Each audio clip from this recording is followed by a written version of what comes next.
नमस्कार दोस्तों, कैसे हैं आप सब। मेरा नाम अलका है और यह दिव्य मंत्र ओम चैनल पर मेरा पहला पूरा वीडियो है। आज मैं आपके लिए लाई हूँ महाभारत की दिव्य कथा मात्र कुछ ही मिनटों में। आशा करती हूँ कि आपको ये यात्रा उतनी ही पवित्र लगेगी जितनी इसे सुनाना मेरे लिए है। कहानी की शुरुआत राजा शांतनु और गंगा कथा आरंभ होती है हस्तिनापुर के राजा शांतनु से। एक दिन उन्होंने गंगा नदी के रूप में अवतरित देवी माता गंगा को देखा और उनसे विवाह किया। गंगा ने एक शर्त रखी कि राजा उनके किसी भी कार्य पर प्रश्न नहीं करेंगे। गंगा ने 8 पुत्र जन्मे। पहले 7 को उन्होंने नदी में प्रवाहित कर दिया क्योंकि वे सभी 8 वसु देवताओं का शाप थे और उन्हें जन्म के तुरंत बाद मुक्ति मिलनी थी। जब 8वां पुत्र जल में प्रवाहित करने लगी तो शांतनु स्वयं को रोक न सके। उन्होंने हस्तक्षेप किया और गंगा ने कहा कि अब वह उन्हें छोड़कर चली जाएंगी, पर यह पुत्र उनके पास सौंप जाएंगी। यह बालक आगे चलकर कहलाया देवव्रत, जिसे दुनिया जानती है भीष्म पितामह के नाम से। भीष्म का भीषण व्रत वर्षों बाद राजा शांतनु को सत्यवती नाम की कन्या से प्रेम हुआ, लेकिन सत्यवती के पिता का कहना था सिंहासन सत्यवती के पुत्रों का होगा। तभी देवव्रत ने वह प्रतिज्ञा ली जिसने इतिहास बदल दिया। उन्होंने कहा, मैं आजीवन ब्रह्मचर्य का पालन करूंगा और कभी हस्तिनापुर के सिंहासन का दावा नहीं करूंगा। इस महान त्याग के कारण देवों ने उन्हें नाम दिया भीष्म। हस्तिनापुर का वंश विचित्रवीर्य, धृतराष्ट्र और पांडु सत्यवती के 2 पुत्र हुए, चित्रांगद और विचित्रवीर्य।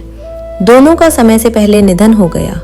वंश आगे बढ़ाने के लिए वेद व्यास का नियोग हुआ। इससे जन्मे धृतराष्ट्र, जो जन्म से नेत्रहीन थे, पांडु शूरवीर, विदुर धर्म और नीति के प्रतीक, पांडव और कौरव 2 धाराएं, एक ही वंश। धृतराष्ट्र के 100 पुत्र हुए जिन्हें कौरव कहते हैं। सबसे बड़ा था दुर्योधन।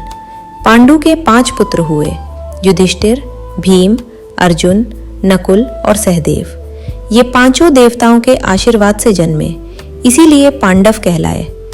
द्रौपदी और विभाजन का बीज। पांडवों ने अर्जुन की परीक्षा में विजयी होकर द्रौपदी का स्वयंवर जीता। एक परिस्थिति ने उन्हें द्रौपदी को 5 का सम्मिलित पत्नी बनाना पड़ा। धरती पर धर्म और अधर्म के संघर्ष की शुरुआत यहीं से गहरी होने लगी। जुए का कुटिल खेल, अन्याय की पराकाष्ठा।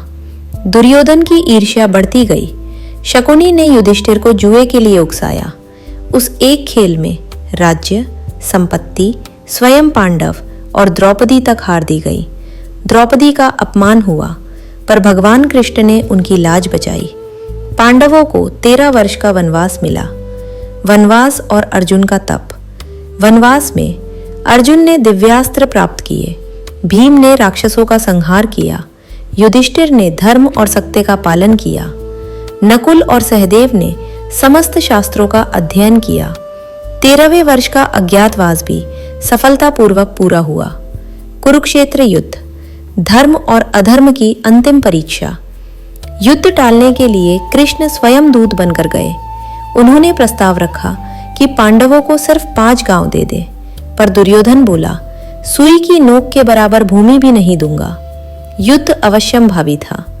पहले सेनापति भीष्म पितामह, फिर द्रोणाचार्य, फिर कर्ण और अंत में शल्य अभिमन्यु का अन्यायपूर्वक वध हुआ। कर्ण का अर्जुन से भयानक युद्ध हुआ। भीम ने दुर्योधन की जंघा तोड़कर प्रतिज्ञा पूरी की। गीता का उपदेश, आत्मा, कर्म और धर्म। युद्ध से पहले अर्जुन ने जब अपने ही बंधुओं को सामने देखा तो उनका हृदय डगमगा गया। उन्होंने धनुष रख दिया। तब भगवान श्री कृष्ण ने उन्हें गीता का उपदेश दिया। आत्मा न जन्म लेती है न मरती है। धर्म के लिए युद्ध करना ही कर्म है। परिणाम की चिंता किए बिना कर्म करते रहना चाहिए। अधर्म पर विजय धर्म का नियम है। इस उपदेश ने अर्जुन को स्थिर किया और महायुद्ध आरंभ हुआ।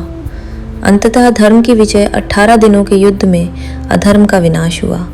कुल के लगभग सभी वीर चले गए। युधिष्ठिर को हस्तिनापुर का राजा बनाया गया। कृष्ण ने अपना कार्य पूरा किया और संसार को गीता का अमर सत्य दिया। समापन तो दोस्तों, ये थी महाभारत की दिव्य कथा, राजा शांतनु से लेकर गीता के उपदेश और युद्ध के अंतिम मोड़ तक, सिर्फ कुछ ही मिनटों में। अगर आपको ये वीडियो पसंद आया हो तो कृपया चैनल को सब्सक्राइब करें। आपका एक क्लिक मुझे और ऐसे दिव्य वीडियो बनाते रहने की बड़ी प्रेरणा देती है। धन्यवाद। जय श्री कृष्ण।